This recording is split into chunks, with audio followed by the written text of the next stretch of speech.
फिर ठाकुर से कहते कि आप ही ने तो बुलाया है, आप ही ने घसीटा है, अब आप ही छोड़। जो कल की बात थी कि आप ही, आप प्रश्न पे प्रश्न, शर्त पे शर्त रखते जा, अरे आप एक बार थोड़ी सी कृपा कर दो, सबका चित्त आपका गुलाम बन जाएगा। तो हम ये देख ले कि सबके आंखों में आंसू आने लगा प्रभु के अनुराग का, तो सच्ची कहते हैं कभी इनसे नहीं लड़ेंगे। इसीलिए लड़ते हैं कि आपने बुलाया है तो आप सबको अपना अनुराग दीजिए। जब ऐसे दृष्टि जाए, पता चले सबके आंसुओं से भरे हुए रोमांच हो रहा, राधा राधा, तब हमें तसल्ली हो कि अब बात बन गई।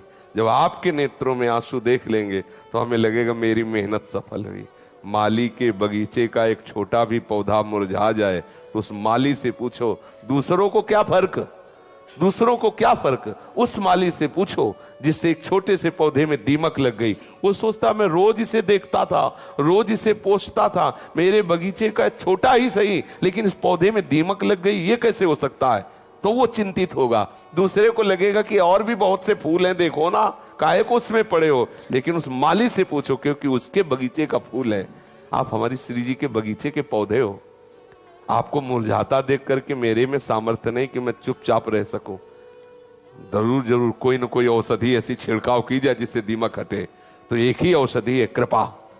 और वो अहेतुकी कृपा इतनी जोर की आवे, जैसा हमने पढ़ा है और सुना है कि आपकी कृपा में इतना वेग है कि किसी का कोई अपराध उसे रोक ही नहीं सकता। जैसे बाढ़ आवे ना तो सब बहा के, ऐसे ही है। वो बाढ़ वाली कृपा करो, ये बूंद वाली मत करो।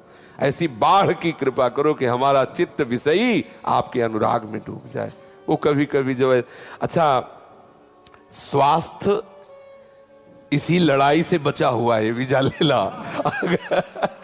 आप उसे उल्टा सोचते हो कि आपके ऊपर बहुत हम इसी से स्वस्थ हैं। इस स्थिति में भी हम इसी से स्वस्थ है क्योंकि उनसे लड़ने को मिल रहा है। अगर उनसे लड़ने को ना मिलता तो इससे नहीं लड़ सकते, फिर ये तो गिरा दे। क्योंकि फिर ऐसी, अब ये हमारे लिए भुनगा है, कुछ नहीं है।